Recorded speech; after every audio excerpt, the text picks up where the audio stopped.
Good morning, Dog Nation. I am Brandon Adams, and this is DawgNation Daily, the daily podcast for Georgia Bulldogs fans. We are presented by Merriweather and Tharp, and we are happy to have you with us. There's a lot to cover today. Some of it somewhat serious, some of it hopefully very, very fun. The triumphant return of Connor Riley today. Terrence Edwards got some business to take care of with his football team that he's coaching. So that's going to cause us to talk to Connor Riley today for the first time in a little while. That's going to be really fun. There's a lot to discuss.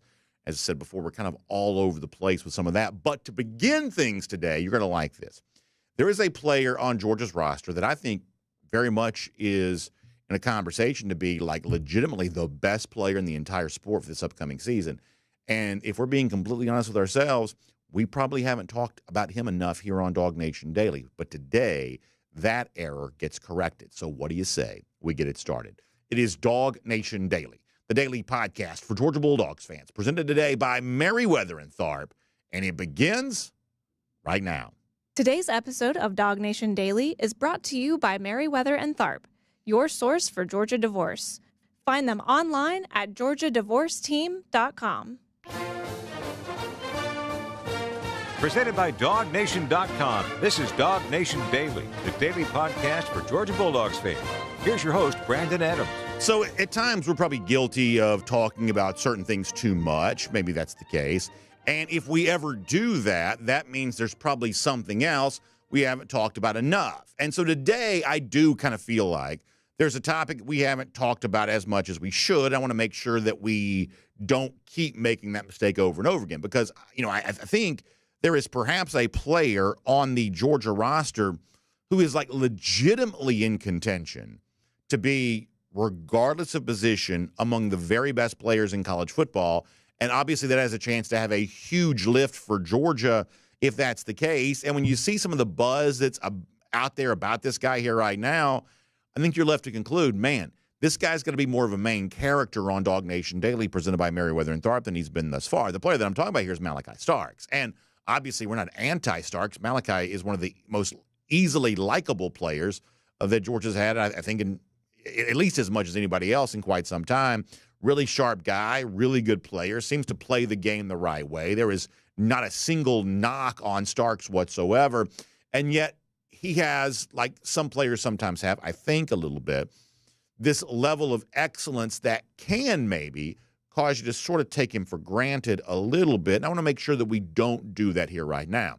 And I'll tell you the genesis of all of this is that, and we were doing our R.S. Andrews cool down at the end of the show. That's something we do on video where we take some live comments and we just sort of, chat it up about a few things. And as we were doing that yesterday, EA Sports, the maker of the brand new college football video game, put out its top 100 players. And Georgia was pretty well represented among the top 10 players there. In fact, I want to show you this on the screen here for a moment. Top 10 players in college football this year, according to EA Sports. Now, the one thing we said on the video yesterday was it's kind of amazing. EA Sports has done a lot of stuff here thus far that kind of is more about like creating some hype and some interesting conversations around the game. Obviously, they've really inflated Colorado, it would seem, because obviously Colorado's got a lot of, fans or whatever. That this top 10 has a little more nuts and bolts and a little less, I guess, whatever. There's a little less pizzazz to this than you perhaps might think. For instance, the top 2 players in college football, Will Johnson, a cornerback from Michigan, Will Campbell, an offensive lineman from LSU, according to EA Sports here. Then you got Ollie Gordon, the running back from Oklahoma State, who's been in the news this week for a completely different reason. James Pierce, the edge rusher for Tennessee. Then you get to something I think is kind of interesting. So if you look at 5, 6, 7 here just for a moment, you've got Caleb Downs, the recent transfer to Ohio State, coming in at number 5. You've got Travis Hunter, who is all over the place all the time in the media because of the team that he plays for and the coach that he plays for, Deion Sanders in Colorado. He comes in at number 6. Then you've got coming in at number 7, Malaki Starks from Georgia. Now, think about this here just for a moment. And perhaps you've already thought about this. Perhaps it's only me that's kind of just sort of playing catch up on this a little bit. But the people who are, obviously right now kind of at the center of the college football world, EA Sports, because there is so much energy and excitement about this game coming out on Xbox and other platforms, that's going to be on. There is a lot of excitement about this. They've kind of been at the center of the college football conversation most of the summer. And what EA Sports is telling you is take two players like Caleb Downs and Travis Hunter, two guys who are talked about all the time. Hunter's been that way now for, at least, a year plus, and Caleb Downs this offseason has been such a big, focus of discussion because he made the high-profile transfer to Ohio State, a part of their offseason national championship, which I know they're really excited about up there in Columbus. But even if we kind of mock that, Georgia did seemingly go hard after Caleb Downs and didn't quite, win that battle. And so part of the pursuit of Downs did legitimately create a pretty big conversation around him. And what the folks at EA Sports are saying is, the attention that Travis Hunter's gotten, a two-way player who, Deion Sanders says is better than Champ Bailey or whatever it was he said this week. And the attention that Caleb Downs has gotten. Well, EA Sports, in so many words, is saying, we think Malaki Starks, who probably doesn't get nearly as much attention, we think Malaki Starks is in the same zip code of being just as impactful as guys like Hunter and Caleb Downs. Now, if we're really thinking, I guess, deeply about this, as Georgia fans, we probably already know that's true. But on this show, we probably have certainly not talked about Malaki Starks at the same rate that the, Colorado folks are always talking about Travis Hunter and the ESPN folks who are always seemingly talking about Colorado, or the Ohio State fans talking about Caleb Downs. We have not talked about Malaki Starks nearly that much. We probably should be, because it's not just EA Sports who's sort of saying these things about Starks, although just consider this for a moment. If Starks really does end up being like one of the 7 best players in college football, that's a guy who could win the Bednarik Award. That's a guy who could win more than just the Thorpe Award. He could be recognized as the best defensive player in America and be the kind of impactful guy. Even we sort of think of safety being kind of the back part of the defense, therefore not always as premium as the defensive players who play a little closer to the football, just being completely honest here. But if Starks is that level of player, if he's a Downs level player, a Hunter level player, if he's that level of player, even kind of playing on the back end of the defense, this is a guy who would have a huge impact for Georgia, of course, this season. And as I mentioned a moment ago, it's not just EA Sports who's saying that.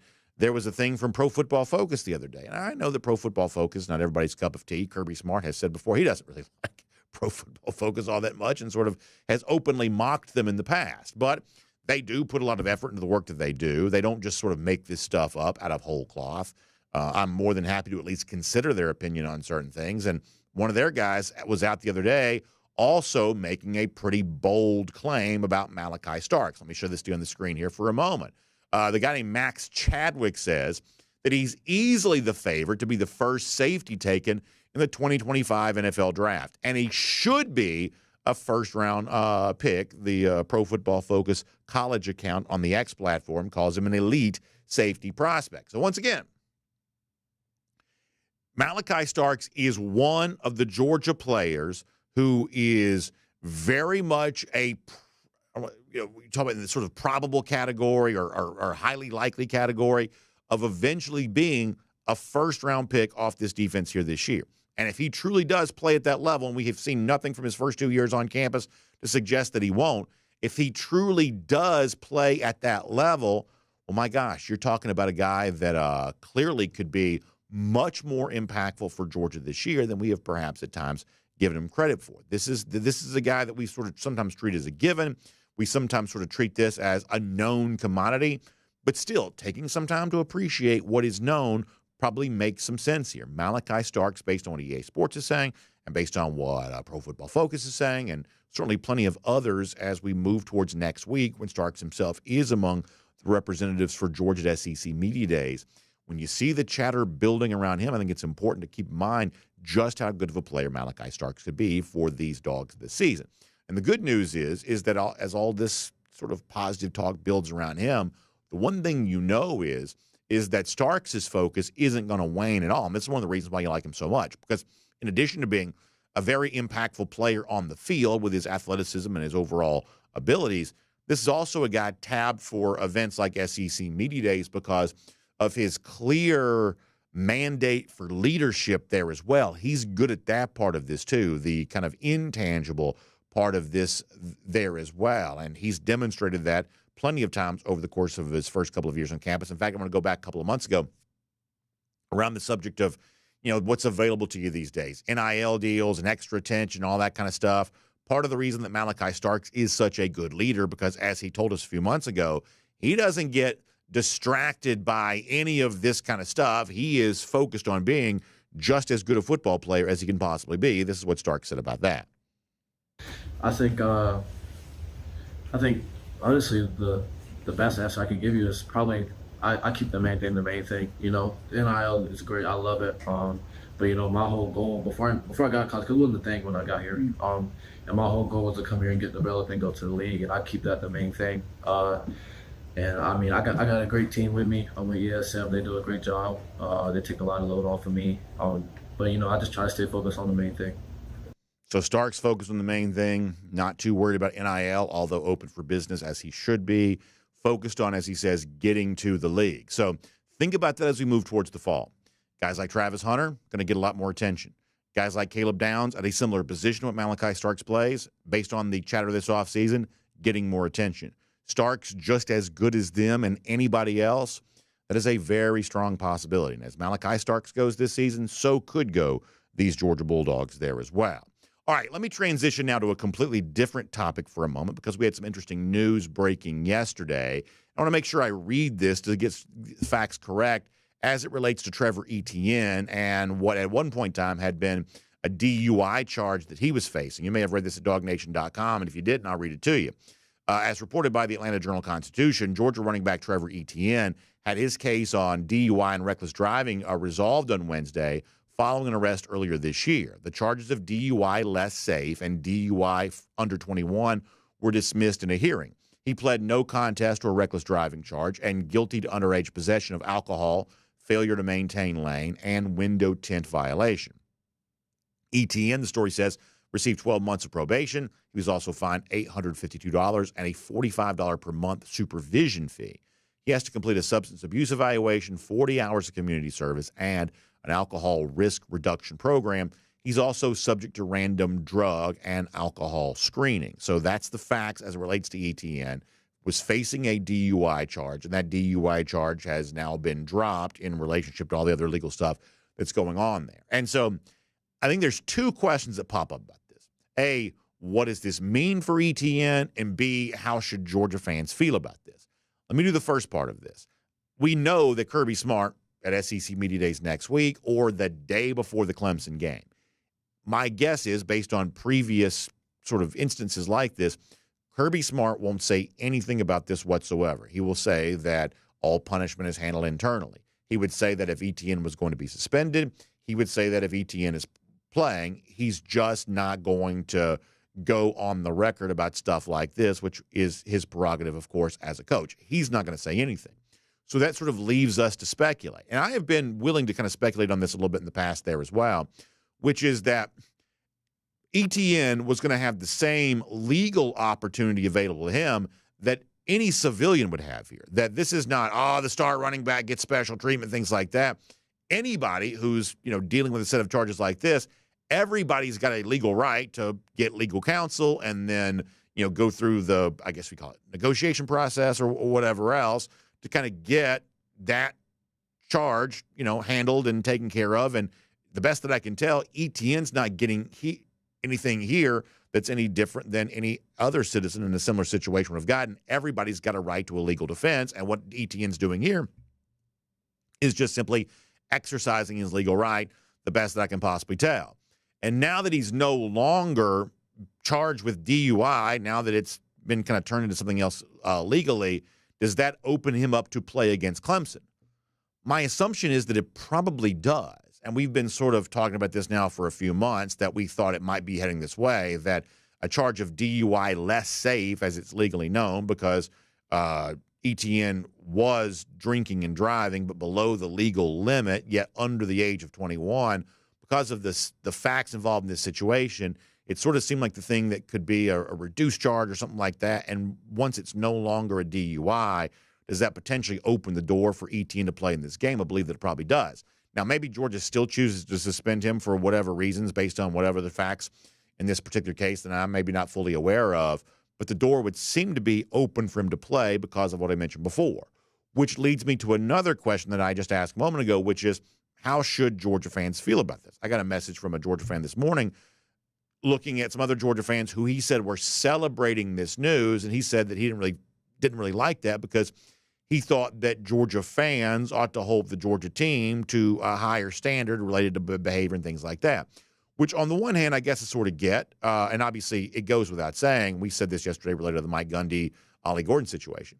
It is so self-evident that we're anti-drinking and driving that we shouldn't have to say it. So I'm not going to spend a whole lot of time, giving voice to that because that ought to be obvious, and I believe that it is. But when it comes to a situation like this, I think this can be instructive. And this is something that I really feel pretty strongly about, whether it's a guy that plays for Georgia or even a guy that plays for Florida or a guy that plays for Auburn or a guy that plays for Alabama or a guy that plays for anybody else.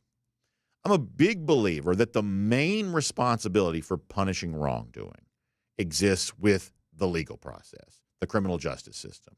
You ever watch Law and Order? The police who investigate the crimes, the district attorney who prosecutes the offenses.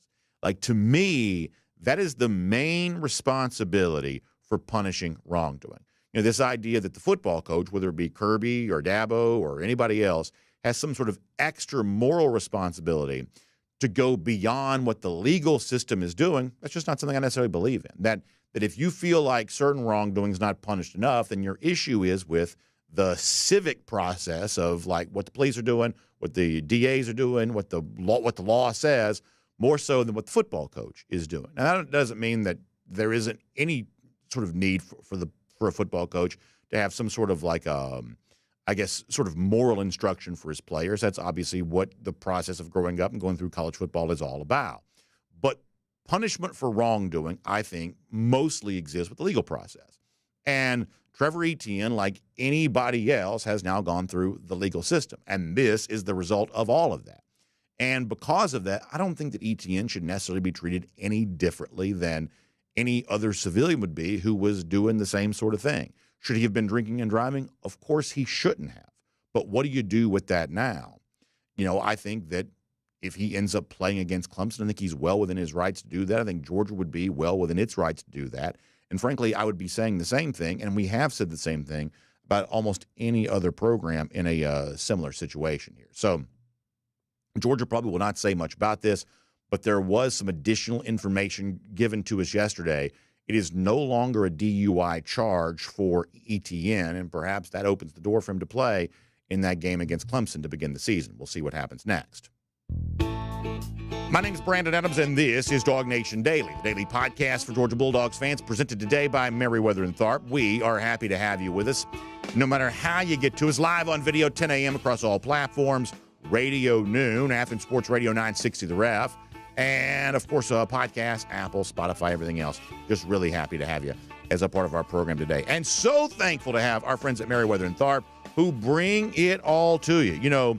We love Merriweather & Tharp because we know how much they love Georgia football, and we know how kind they've been to us throughout the years. Truly great long-term partners, and I'm so proud of our relationship when it comes to them. But also, I am so thankful for the work they do for people in our audience who really kind of find themselves in a very challenging time of need. And I know it. The divorce process is a hard thing. It is. And I mean, you've been hearing me say this for years. And the one thing you've never heard me say is somehow it's no big deal, and I don't make jokes about this. Well, we treat this as the weighty topic that it is. We try to treat this with the same level of seriousness that our friends at Merriweather & Tharp treat it as. But we also know this. In some cases, it's just a reality. You're going to do it. It's going to have to happen. And how do you handle it best?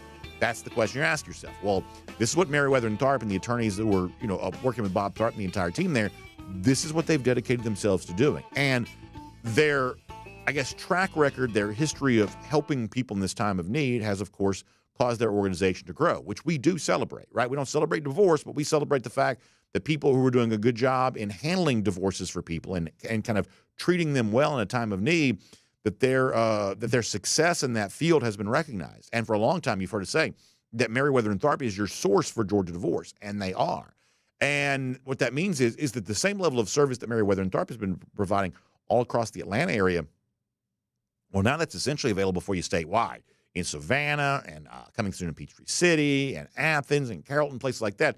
They've got offices opening up. So all of a sudden now, wherever you are, Merriweather & Tharp can also be there for you if you're going to find yourself in sort of a situation where the divorce process is a reality for you. So the website now matches exactly what it is that they do for you. It's GeorgiaDivorceTeam.com. GeorgiaDivorceTeam.com. We've been saying it forever. Meriwether and Tharp is your source for Georgia divorce. So now wherever you are in Georgia, Meriwether and Tharp can help you. And they can get you into that situation where the next season of your life can be made much more enjoyable and much happier for you because of how you handle things here right now. Let Meriwether and Tharp do that online, GeorgiaDivorceTeam.com. One more time, Meriwether and Tharp is your source for Georgia divorce. All right, much happier topic than the Trevor Etienne legal situation. As we get ready to, in a couple of minutes, bring on Connor Riley. It'll be fun today, but also around the doghouse here just for a moment there as well. And I want to talk about some other news that came out yesterday. This was finally made official. You know, this had been sort of speculated for months. In fact, when we saw the 2025 schedule drop, whenever that was, however many months ago that was, when the SEC slate was announced and we learned they were essentially flipping the 2024 games and sort of playing them, the opposite home teams, road teams for 2025, I speculated there that day. I wonder if Georgia does go to Pasadena, California for that game against UCLA in 2025. Well, here we are, these months later. We now officially know that's not the case. Once again, I'll turn to the pages of DawgNation.com to give you the details as they were reported yesterday by Connor Riley, who's going to join us here in a minute. He says Georgia's not going to be going out to California to open the 2025 season, and UCLA is not coming to Athens in 2026. Georgia announced that the future series against UCLA was canceled, and that Georgia's going to open the 2025 season against Marshall instead. The Georgia-UCLA series was first scheduled back in 2015, but doubts about the series have lingered since the spring.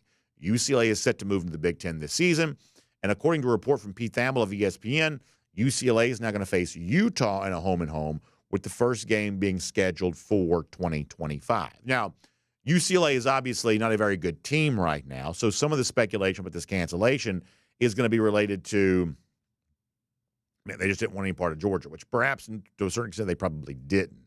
Let me give you also, though, one more thing to think about as it relates to this. And I think this is kind of an important thing to understand, which is, actually, let me give you two things. Thing number one is this. I've told you before that one of my concerns for the future of college football, just given the way in which the conferences are expanding and that's becoming a more important deal, and your relationship with conferences and your media rights deals kind of becoming a little bit more, I guess, entangled than it has been in the past. I sort of wonder how much in the future we're going to see an ESPN team playing a Fox team on television, that there may just be less of this moving forward. Perhaps the deal with UCLA is maybe a little bit of an example of that. But I think the other thing that's going on here is that while it's going to be a bigger deal to some Georgia fans and plenty of Georgia media types that Georgia's not traveling to Pasadena in 2025, it's actually the following year that's probably a little bit more interesting here right now. That Georgia now, by canceling the game against UCLA, joins almost all of the rest of the league and currently only having 3 non-conference matchups set. Georgia, I believe, has Louisville that year. I think it's got Western Kentucky, and it's got Georgia Tech. So 3 non-conference games currently scheduled for Georgia in 2026, which perhaps opens the door to the SEC for playing that 9-game conference schedule. You have seen some of this as of late. USC and Ole Miss, their cancellation. Some of the cancellations that we've seen recently when it comes to sort of SEC non-conference matchups has had the result of now when you get to 2026, which is the next year that we don't currently have an SEC schedule in place, perhaps that's the door being open for the SEC moving into a 9-game conference schedule. And if that does happen, it becomes fair to wonder, well, if Georgia-UCLA is canceled, we've already seen Georgia-Oklahoma canceled, all of these big non-conference matchups that Georgia once very, very interestingly put on its schedule for the future, will any of these eventually get played? Because all of a sudden now Georgia-Texas is an SEC game, so that's no longer sort of a non-conference matchup. At one point in time it was scheduled. How about Georgia-Florida State? We're supposed to get that eventually. Georgia-Louisville, as I mentioned before, we're supposed to get that. Georgia's supposed to be going to Ohio State at some point in time in the future. Do those games actually end up getting played? I think you could wonder if they will, just given the fact that both the SEC and the Big Ten are about to have major schedule changes. But bottom line here is, while a lot of attention will be paid to Georgia not traveling back to Pasadena for the first time since the Rose Bowl at the end of the 2017 season. The bigger deal here is it takes a non-conference opponent away from Georgia in 2026, leaving 9 weeks open to perhaps expand the SEC schedule if that is what we want to do. And that is Around the Doghouse here today. Now, before we get ready to bring on Connor Riley and have a fun conversation with him about this and other topics, let me also give a shout out here for a moment to our friends at the Finish Long Drink. Of course, tomorrow on Friday, we always love to kind of close out our week with the Long Finish, brought to you by the Finish Long Drink, and we'll get ready to do that for you here this weekend there as well. And obviously, we look back to our friend Cody Chafin's, his beach vacation with that peach-flavored version of the Finish Long Drink in the peach can, how good it looks, sitting right there on the sand. If you're listening, you can hear the sound of the waves crashing. We've said before, the Finish Long Drink just goes great when you are out and about, going to the beach or anything that you're doing, so make sure you try some. Whether it's the peach-flavored version that Cody's clearly enjoying right there, or the Long Drink Zero, no carbs, no sugar, Long Drink Cranberry, still a very popular choice in my neighborhood. Long Drink Strong, 8.5% alcohol by volume. I know some of y'all like that. And then the traditional, which is probably still my favorite. I know Kaylee Manziel, she says that's her favorite too. The Blue Can, the grapefruit flavor, the gin kick. A great time right now to enjoy yourself some Finish Long Drink. So make sure you do that here today. Of course, we're always happy to have them as a part of DawgNation Daily. All right, I have gone long, but we've also touched on like 3 stories, so perhaps that's somewhat forgivable.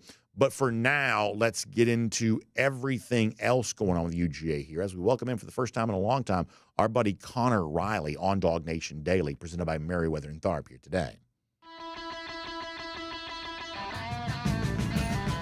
From Athens and across the SEC or wherever the recruiting trail may lead, here's a DawgNation.com insider. Rare Thursday appearance for Connor Riley on DawgNation Daily, and also after, some well-deserved vacation here, also kind of the first time, long time appearance for Connor on the show overall. Welcome back. Connor, trust that you had a great vacation, and we're glad to be talking Georgia football with you here once again. I am about to rain on the parade here. Can I break some bad news for you, BA? Please do. Please do. 2 more Georgia football players have been arrested on reckless driving charges. Inside linebacker Shma Munden was arrested last night at 11:05, released on $26 bond at 12:25 a.m. Thursday morning. He was arrested on a reckless driving charge and a racing on highway streets charge. And then Bo Hewley earlier in the week was also arrested on a reckless driving charge and a failure to maintain lane charge there as well. And so this is 2 more driving arrests for a Georgia program that really, unfortunately, can't be having any sorts of driving arrests given the events that happened in 2023, obviously. And then we see the scrutiny with Trevor Etienne earlier this year, and certainly only inflamed by the comments made by Mike Gundy earlier this week at the Big 12 Media Day. So 2 more driving-related arrests for the University of Georgia football program. Senior inside linebacker Shma Munden and redshirt freshman offensive tackle Bo Hewley. So I'm assuming this news has just come out. Is that right? How recent is this news? This has just come out. Munden was arrested last night. Hewley was arrested, and both players have since been released. Hewley was arrested on Tuesday night there, but this is just breaking right now as I join you. Yeah, so obviously, and thank you, Connor, for giving us that breaking news. That's obviously not what one would be talking about, but it is a thing that must be discussed. And I guess it's the Munden part of this that jumps out to me more so than anything else for a couple of reasons. Is because Munden is one of supposedly the key leaders on this team, both in terms of the vocal and on field when healthy. And the other part of the Munden story here is that you use the word racing, which is a little bit of a different type of charge. That's a little bit of a different type of thing than just, I would say, speeding, not being a legal expert, but it just sort of lands with me a little bit different. So, I think that's one of those things that probably will be, it's obviously, it's certainly serious enough that it warrants a discussion, right? Yeah, and you, I think, can now rightfully call into question Smiles' availability for that season opener against Clemson. Last year, we saw in the season opener for Georgia, Marcus Rosemy-Jacksaint did not play in that game following a driving-related arrest in May of that year, after obviously the tragedy involving Devin Willock and Chandler LaCroix. And so now, Shma Munden, a senior leader, a guy that is expected to play a lot of snaps, be a really important contributor. Based on what we have specifically, can I call timeout just for specifically going to be out there for Georgia, just given what we have seen in recent history? Kirby Smart, and you can. Yeah, can I call timeout just for a second? So I think we have a delay, and I think we may. Can we do this, Cody and Jake? Can we maybe let Connor go and maybe just try to get him back audio only, see if we can get a better signal on that? Because this is an important conversation. I want to make sure that he's hearing me as well as he can, and that we're hearing him as well as we can too, because this obviously just kind of coming out here. Smile Mondin and Bo Hughley, and I believe, if I have this right, unrelated, but obviously coming out at the same time, both arrested on traffic-related offenses. So this is important enough that I want to make sure that our audience is hearing Connor as well as they can. So if we can get Connor back, maybe audio only, if that is better, we might be able to do that. And I'll go to DawgNation.com and also see if we can get the official facts and all of this. And we were just talking. Okay, so we do have him. All right, so Connor, appreciate all of that. And so as we were saying, and we're clearly sort of finding about this, here in the moment, that you mentioned for Mondin, you kind of wonder about availability, for a season opener against Clemson because of the potential severity of all of this. But how about anything, I guess, larger than that for now? Is it too early to speculate on anything like that?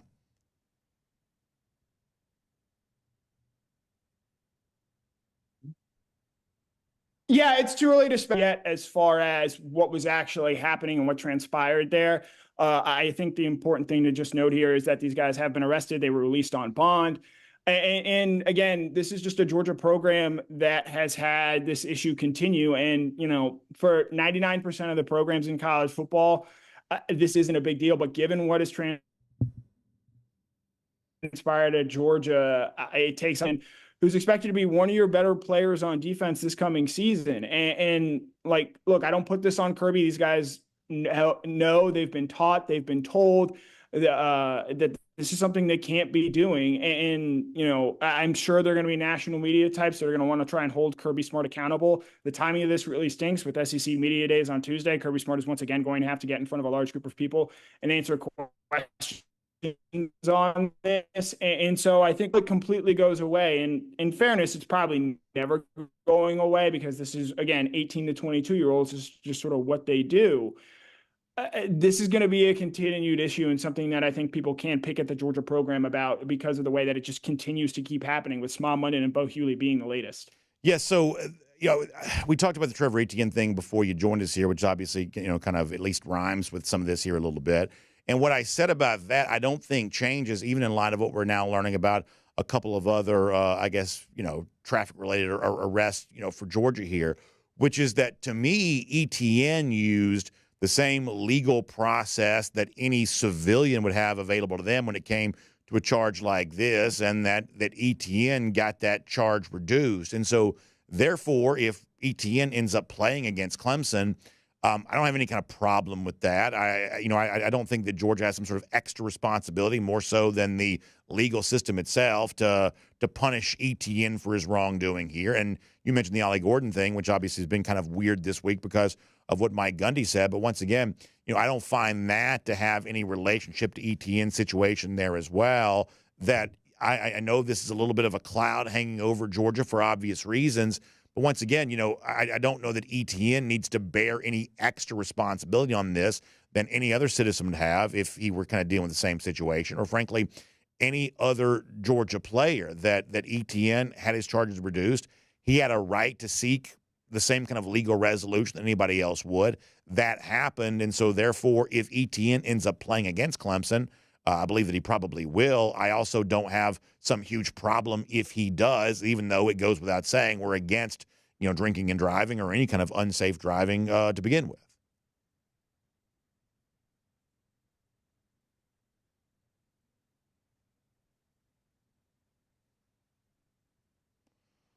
All right, we may have completely. And again, Mike Gundy made, and in regards to maybe suspending or not suspending Ollie Gordon there, this is a business at the end of the day. And yes, at some point along the way, college football has morphed from molding young men and things like that and turning them into best citizens to when you have billion-dollar TV contracts and NIL money on the line and things of that nature.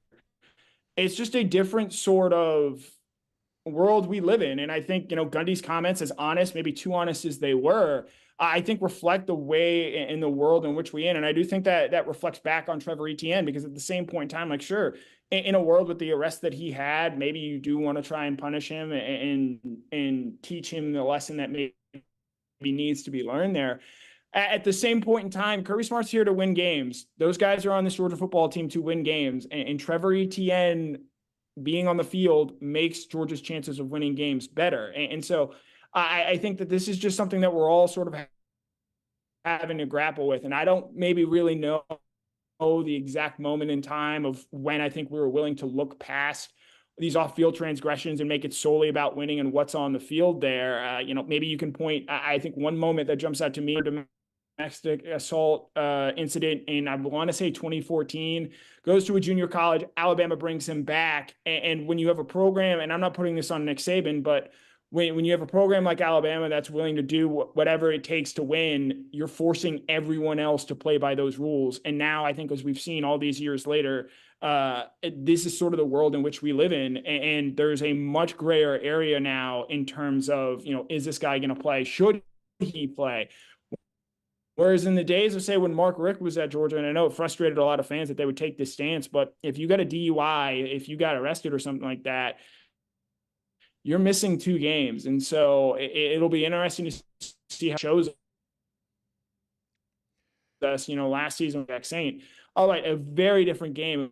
It was not the caliber of opponent as Clemson in game after a reckless driving arrest. So I'm going to try to ask one more question here, because we have actually this is not Connor's fault. This is on our end. We're having some internet issues here today in terms of our guest connection. So let me try to do a completely different topic here on something that's perhaps a little bit more fun just for a moment. And obviously, people can go to DawgNation.com to get more details on what we're learning about Mondin and Hughley here right now and perhaps what might be next and all of that. Before you joined us, I talked about a story, UCLA, Georgia not traveling to Pasadena in 2025, UCLA not coming back to Athens in 2026. That home and home that was scheduled in 2015 has now been canceled. And while a lot of people will pay attention to the fact that Georgia won't be traveling to California for this kind of, I guess, renewal of the fun of playing in the Rose Bowl at the end of the 2017 season, to me, this looks to be more about the 2026 season, where Georgia now joins a lot of other SEC teams in only having 3 scheduled non-conference opponents, which 2026 being the first year for which we don't currently have an SEC schedule in place.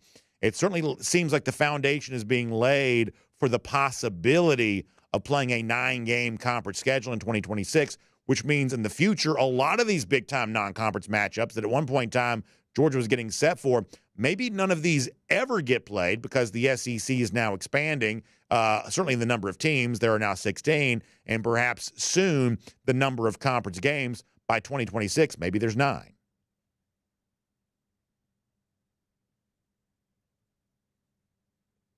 Losing the UCLA series is a bummer, but Florida and Cal was also canceled. I believe UCLA and Auburn canceled a series there as well. As you rightly point out, BA, we are seeing more and more 9-game possibilities when it comes to an SEC conference. And we've known, I think, for a while that the SEC wants to get to a 9-game conference schedule if ESPN is willing to give them more money. Now, I have some bad news for Greg Sankey. ESPN is not going to give you any more money. They are paying $2.7 billion a year for NFL rights. It was reported yesterday by The Athletic that they're going to be paying $2.6 billion a year for NBA rights. I don't think there's much of an appetite right now to renegotiate SEC deals after having so recently done so in the recent past. So we're going to see what the SEC wants to do here in terms of schedule, because I don't think that they're necessarily going to get the money that they're looking for. And they have a choice. And I'm sure Kirby's going to be asked about it next week. And they say, look, we got to see how this college football playoff scheduling sort of goes and works out, where, yeah, if you're rewarded for playing in these big games, Texas, Michigan is a game that jumps to mind this year. Clemson, Georgia there as well, where the loser of that game, are they hurt all that much because of the fact that that game didn't go their way, but they still went out and scheduled themselves a big game? Or if one of those teams does miss the playoff in part because of that non-conference loss, and they do have 2 to 3 conference losses, I think that is only going to further the appetite to get rid of these games and maybe push college football back into a more regional sort of sport, as opposed to maybe something that is spanning to a national level right now. If you're Georgia, you're still going to play Georgia Tech every year. So you'll have a Power 4 non-conference opponent every year. And while I like the direction that Georgia Tech is trending as a program, I certainly understand if you don't feel that they're at the caliber of, say, a UCLA or another big marquee name out there. So we'll see if these games against Clemson, I might be more willing to guess gets played just because of the regionalness there. But like Ohio State, for example, Florida State, where there isn't that same recent history that exists with those two programs, then I think things get a little different there. Connor, it's great stuff. I apologize for our connection issues, but we certainly appreciate your information, and we'll look forward to reading more from you at DawgNation.com, and, of course, having you back on the show again very soon there as well. Thank you so much for your time. Yep, as always, it was a pleasure. Let's take a look around the rest of the league. This is SEC Through. It's almost like when you're watching news when you're a kid and they're interviewing some correspondent in some other country. It's like you got the satellite phone. The fairly significant delay there. I guess we must be having some internet issues there today, but we certainly appreciate Connor's information. And obviously, and I don't want to talk about driving arrests and things like that. I just don't. I don't know. Let me just say this. And part of the reason I don't like talking about this stuff because I end up talking about things that are not sports related. It's never a good idea. If you want this to go away, I think what you really need, a lot of Georgia fans get upset, just being honest, with the police sometimes because they're like, the police are not to get, the Georgia players, whatever else. I really do believe that if you want this to go away, the police are actually your allies here, not your enemy. Because you can look, and y'all, Google's your friend on this. Do your own research. Like in 2021, 2022, I'm talking about nationally. Traffic stops had gone way down. There were just way fewer traffic stops in 2021, way fewer traffic stops nationally in 2022, and bad outcomes from driving over the course of that time went way, way up. Once again, there's all kinds of news reporting out there on this. You can look it up. You can sort of find that for yourself. So what we sort of see is that thing that polices, no pun intended, behavior more than anything else is the certainty that you're going to get caught. And I know it's sort of ticky-tack, and people don't like the kind of what you call pretextual stops and things like that. They don't feel like you got 1,000 police all over the roads, speed traps, things like that looking for you. But the certainty that you're not going to get away with something decreases the prevalence of the behavior. It just sort of does. And it also has the byproduct of making it safer, too, which I said before, this is the problem when stuff like this happens, during the show. I don't take the time to kind of filter my thoughts and avoid saying things we don't typically say. But if you want this stuff to go away, you probably need a little bit more aggressive policing and not less aggressive policing, which is not what people want to hear necessarily, but I believe it's probably true. All right, with that said, let us get ready to transition to something much, much happier here right now, which is cruising around the SEC, courtesy of Royal Caribbean. Obviously, my chance next week. I'm so excited about being on Utopia of the Seas. Utopia is actually this week kind of debuting some of the stuff that we're all going to get a chance to see next week. And then when, folks start sailing on these first cruises, things like that. And so there's so much excitement out there right now about what makes this just as much fun as all the other Oasis-class ships have been, and some of the stuff that's sort of making this a little bit better there as well.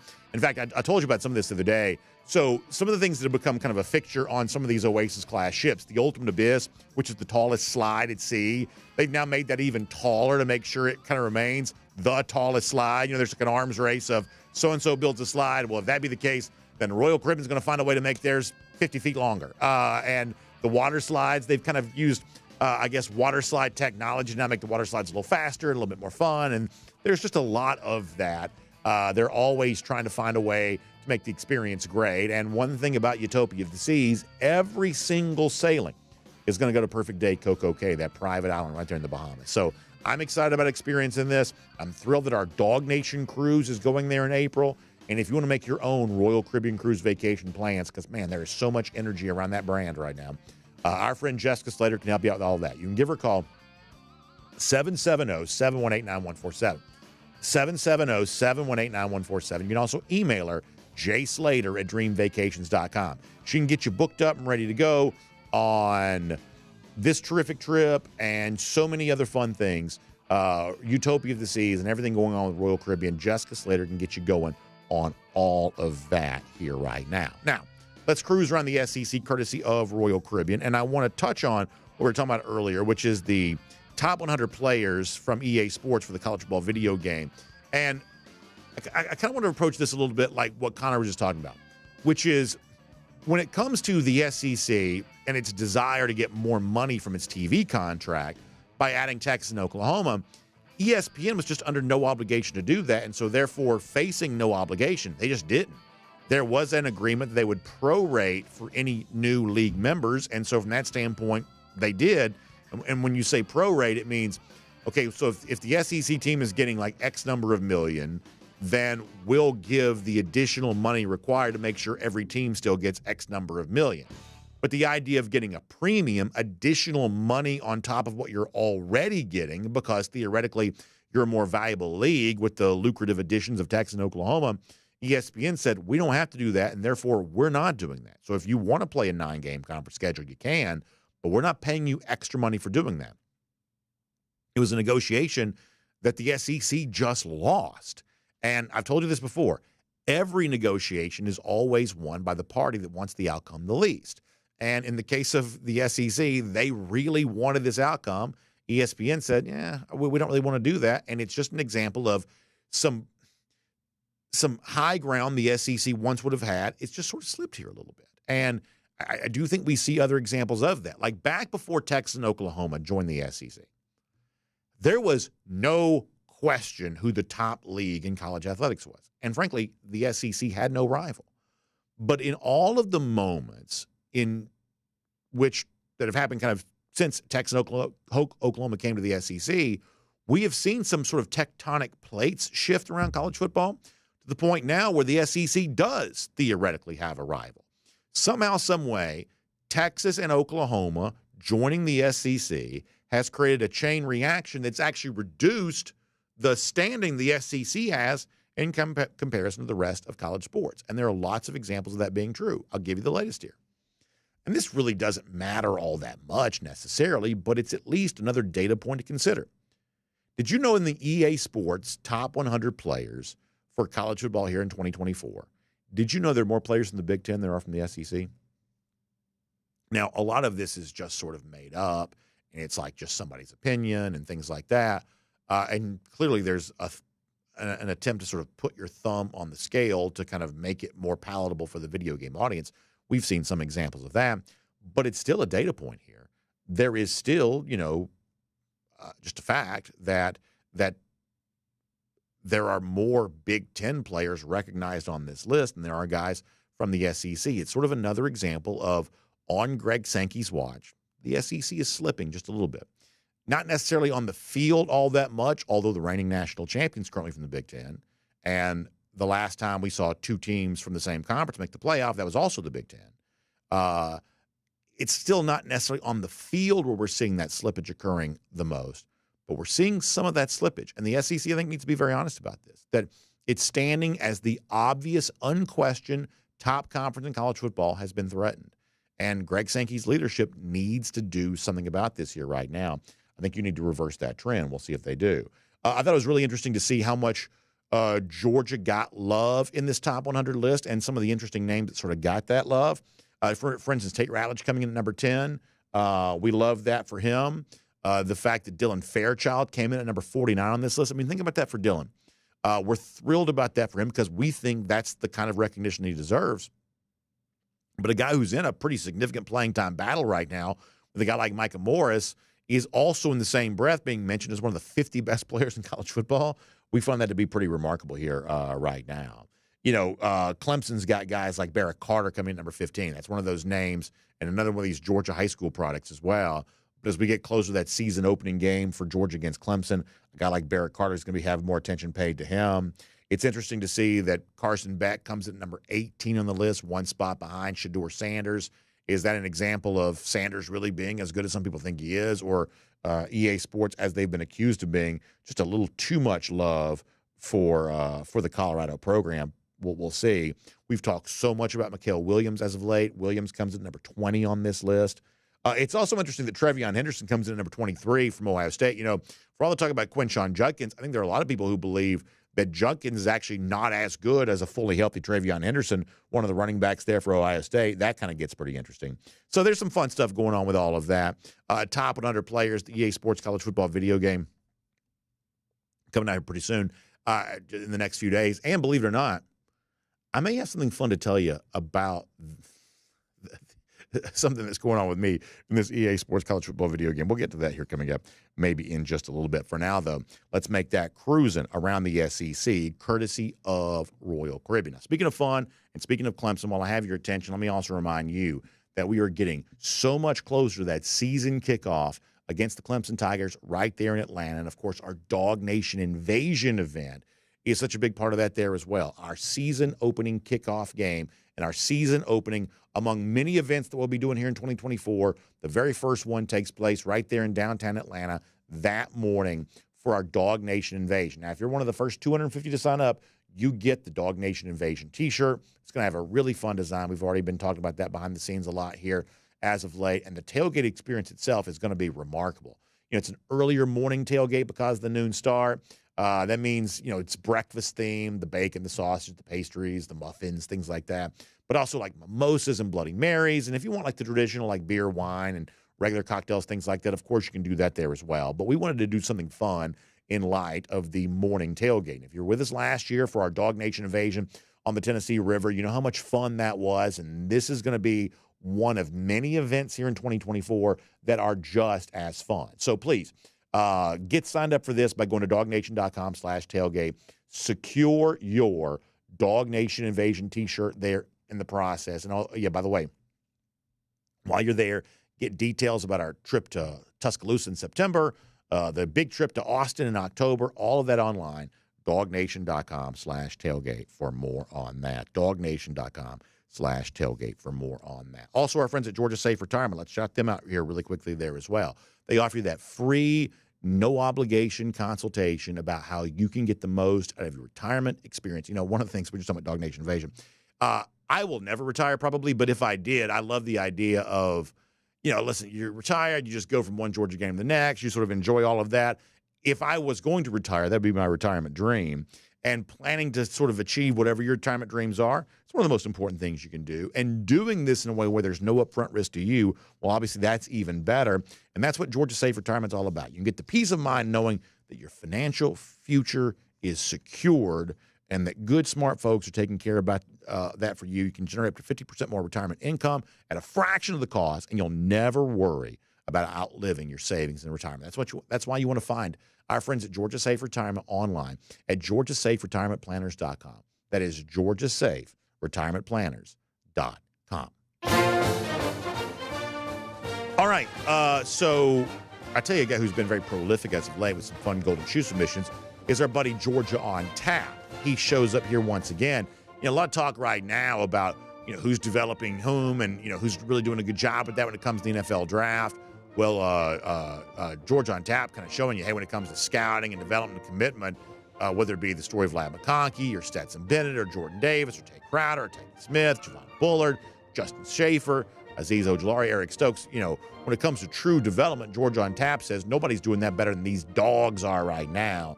And that is clearly a message that's being sold and seemingly working on the recruiting trail here right now. So as Georgia on Tap points that out, we'll give him a golden shoe for doing so. Lousy, stinking Gators, they're not developing anything but heartache for their fans. And it's been 1,342 days since they have beaten the Georgia Bulldogs. That is our Gator Hater Updater. We'll see all of you back here tomorrow at DawgNation Daily, presented by Merriweather and Tharp. We'll look forward to talking to you then. And on video, time now for the R.S. Andrews Cool Down. R.S. Andrews is the one you turn to for your air conditioning, heating, plumbing, and electric needs. They show up on time. They do the work that's promised. The price is promised. R.S. Andrews will take care of all of you on that today. So there's a lot happening in our studio here today, so we're not going to go crazy long on the comment front, but we will obviously try to do a good full slate of those for you tomorrow before we get ready to wrap things up for a little while for me. What an interesting time I've got coming up in my life, and sort of a different type of thing for DawgNation Daily here today, too. Or I should say over the course of that period, too. But we'll talk to you more about that there at the time. So apparently, I told you, if you were watching during our first and 15 a little earlier, that I was having some computer issues. Apparently, that's the entire building here right now. Has that impacted us on the air today? Have we had any kind of issue with that related to that? Hopefully not. Okay, so yeah, it's not impacting our actual stream, but man, what a mess it is for the computer. So let me just try to just do this off my phone. Maybe that may just go a little bit better here. Well, here it's popping up. I'll try to get them both pulled up here. We'll see which one happens first. On YouTube to talk here for a moment, and we won't be crazy long, as I said before, because we got a lot of stuff going on. But on YouTube, all right, yeah, this may just be the best way right here. Lance D says that Ratledge mullet is a direct descendant of Samson's hair. Yeah, he does have the long flowing hair going for sure. Ateneo Calvino says, yes, another cruise. Listen, it's not easy work, right? You know, it's one of those things where I think a lot of people depend on me to go on these missions. I think of them more like a mission. And when a new ship like Utopia of the Seas is opening up, people want to know, well, what's the ship like? Well, there's really only one way to find out. You have to actually be there and be on it. So it's tough work. It is. And oftentimes it's a thankless job, but I do enjoy it. So, yeah, there you go. Let's see what else. Foster Moss says Connor's Wi-Fi was acting up because he was trying to download the NCAA 25. No, unfortunately, I think today that I'm being told that was on our end, not his end. By the way, I briefly mentioned this. I may have something for y'all as it relates to NCAA 25. Interesting conversations going on behind the scenes here. Interesting conversations going on behind the scenes. Skullfly checking in. He says, Let's Go Dogs, longtime subscriber. Skull, we appreciate that. Thank you for being here today. Appreciate that for sure. Tennille gives you glory to old Georgia. Dr. Gonzo says, who's that coming down the track? Foster Moss on the subject of the Smile Mondin thing. Yeah, you know, I just don't know what to do with that, really. It obviously comes out while we're doing the show. It's not a fun conversation. It's not. And, you know, I've said many, many times that part of our success around here is that we stay in our lane. We don't talk about things we're not supposed to talk about. And I'm usually, if given time to prepare a topic, pretty good at filtering what we will and what we won't discuss. When things happen like in the moment, that filter's not quite working quite as well. So, you know, maybe I went down a road I typically wouldn't go down. But, you know, if you want less of this stuff, I think you need more arrests, not less, to let people know that if you drive too fast, you're going to get caught. Because ultimately, that's kind of what happens. And I don't know. You know, let me just not say anything else about that because there's a lot more I could say, but I'm not going to. Let's see what else. Bobby Richardson says, growing up, I was more scared about football coaches finding out about my bad behavior than actually getting in trouble by the person that caught me. Dad and coach, two people I don't want to cross. And I do get that. And that's sort of I think especially Southern tradition of, you know, you get in trouble at school, the teacher goes to the coach. A lot of y'all grew up with that. I certainly know that I did, that you didn't want your coach to sort of find out what you did. But when it comes to legal stuff, you know, this idea that there's almost no legal punishment at all, but it's somehow the responsibility for the coach to now have the heavy hand of justice. Like, I don't think that's necessarily the way it's supposed to be, both in terms of sports or just real life there as well. I mean, think about your job, right? It's like if you got in trouble for something with the law, but there was no, like, actual punishment for it, but then your employer was like, yeah, but we're going to teach you a lesson. We're going to fire you. Is that really the way that you want that to work? You know, maybe in some cases it does work that way. But to me, it's more along the lines of, hey, if you step out of bounds legally, let the legal system take care of you. And then once you've paid your debt to society, well, now you're back as a functioning member of society again, right? I mean, like, that's just sort of the way that I would see that. But perhaps others see it differently.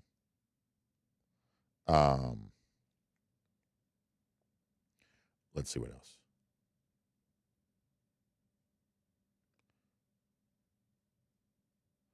DMAR42 says, how did Dylan Fairchild get ranked at 91? He got ranked higher than that, though, didn't he? Was he 49? I think a lot of that's also based on the PFF rankings there, too. I think that's the case.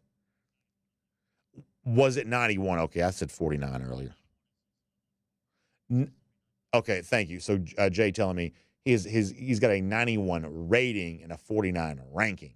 Boy, for someone like me who has limited intelligence, that is hard to keep up with. All right, let's see it. We'll see it. All right, we'll get some charts up here in a moment. I feel like I'm teaching a class here. Or you have like the Zoom meetings, we have to share your screen. We'll share our screen here in a moment. Let's see what else. Lance D on the subject of Mondon there too. I mean, look, I totally get that it is wrong and you shouldn't do it. And if anybody ought to know that, it's Georgia players. I do get that. But at the same time, y'all, I can't be that heavy-handed of, well, how could a guy like that drive too fast? When the honest truth is I probably drove too fast coming here today. And, I just think you gotta be real about some of this kind of stuff, which is, how can Smile Mondon drive too fast? Because it's easy to drive too fast. Like, to me, it might just be as simple as that. And I'm not making light of anything that's happened. And as I said before, some things are so self-evident they should not have to be said. Of course, we're against dangerous behavior and things like that. But when it comes to driving a car, it's easy to get dangerous real fast. It just is. But, being more heavy-handed, I just don't know that I necessarily solve anything by being that way.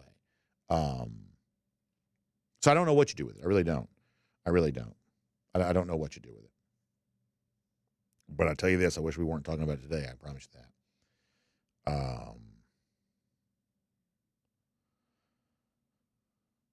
How about this? Cassie Turner says, I just came back from a cruise 2 weeks ago. The Georgia-Ohio State game was playing in the sports bar, and it was wonderful. Cassie, that is a great way to spend your summer there, right there, enjoying all of that. All right, let me see if I can pull up DawgNation.com comments here as well, although maybe I have these already up right here. Do I have these?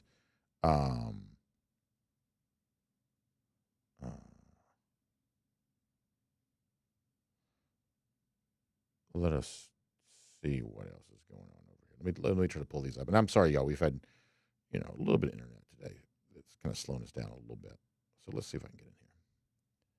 And take some comments at DawgNation.com. Then we'll come see you over. Oh, Randy Hall says, where are our gifts in the mail? I promise they're coming. I told, in fairness to me, when we started this back in, March, I did say that this would be the least organized thing of all time, and I have made good on that promise. But they are coming at a certain point in time.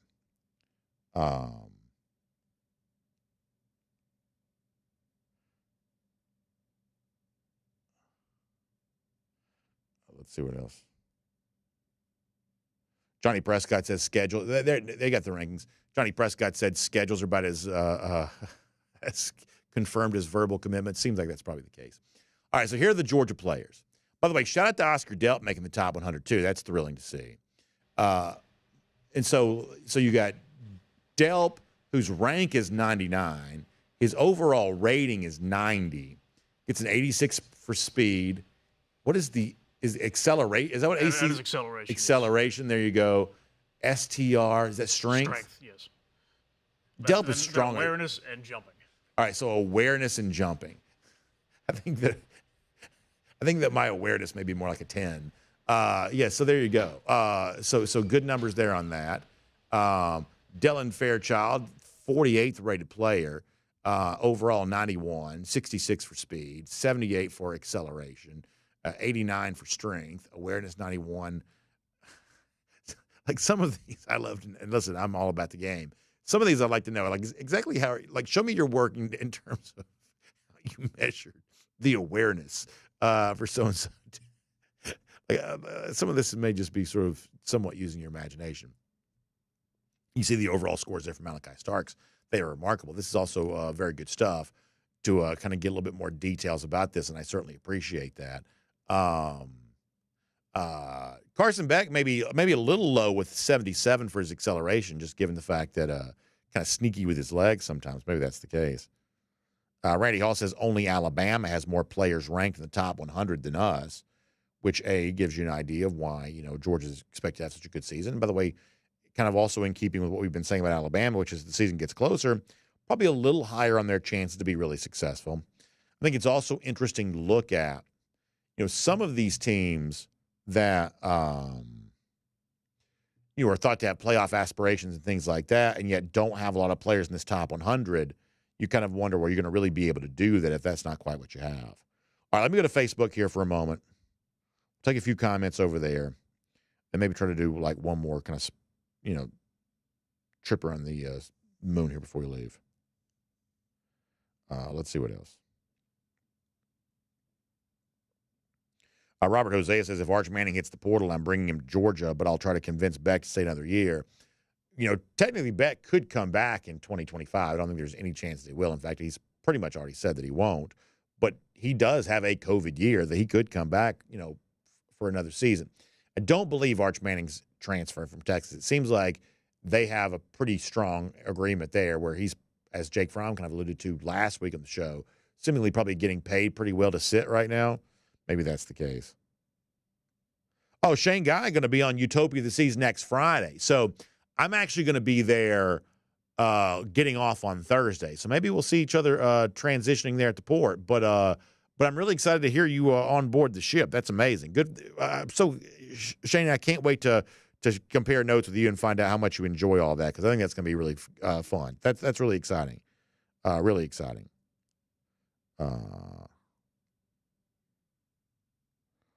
Let's see what else.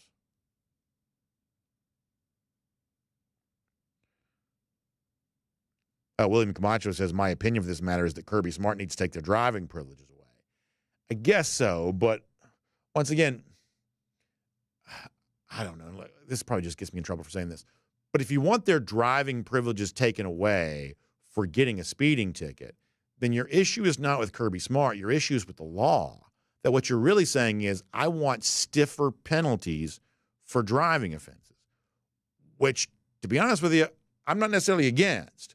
But whatever rules or laws we put out there for others, we have to, kind of be subject to those same laws. Because, listen, this is just how life goes. If you're driving too fast and you get pulled over, my response to you is, well, listen, you shouldn't have been driving too fast. If I'm driving too fast and get pulled over, my response to myself is, well, you understand, I've got somewhere I've got to be. And, I was just in a hurry, whatever else. We have a tendency to kind of judge others by their actions and judge ourselves by our intent. Like, my intent was to, get where I needed to go, and I got a speeding ticket. We don't like ticky-tack, traffic stops when they impact us, but when they impact others, we just sort of think that's a natural consequence to bad behavior. And that's just kind of how life goes. So if you want a reckless driving or something like that to have a really stiff penalty, then I think your issue is with, like, the law, which, once again, might be a good idea. I mean, to be honest with you, I would sort of be okay with that. But that's kind of how that goes, I think. Let's see what else. Let me bounce around the other comment sections here one more time. We'll get ready to wrap up.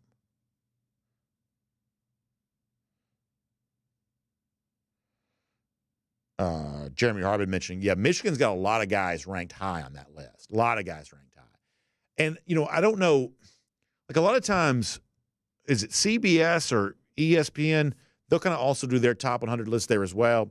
It would be interesting to look at a top 100 list from, like, a major national outlet that's just sort of based on perception on the field, and sort of a top 100 list for a video game, and sort of see how much they did match up. That would be pretty interesting to see, I think. I think that'd be pretty interesting to see. Foster Moss wondering if I've had my suitcase tires and rotated and balanced, which is very funny. Very funny. Obviously, we've used our suitcase a lot. Although on this particular trip for Utopia of the Seas, like, I typically am not the lightest packer in the world for a lot of reasons. But on this one, we got to pack super light because we got to try to get in and out because, the day we get back from Utopia, we're also leaving to go with my son on an event that's going to take us away for the following week after that. And that's one of those deals where, like, I don't fly a lot. I like my preference for travel is to drive. I like being able to pack whatever I want to pack and not have to worry too much about that. I also like driving. I know what's his face is doing his gas station thing. Like, I like gas stations too. I like stopping at gas stations, and I like, sharing the road with truck driver. I mean, I enjoy driving. I enjoy road trips, things like that. So my preference is, unless it's a really long way away, my preference is to drive. But in this particular case, I'm not going to be able to do that. And so for someone who doesn't fly a ton, I've got 2 very, very tight turnarounds on some flights here coming up, and I'm a little nervous about that. All right, a couple more, and we're going to get ready to leave.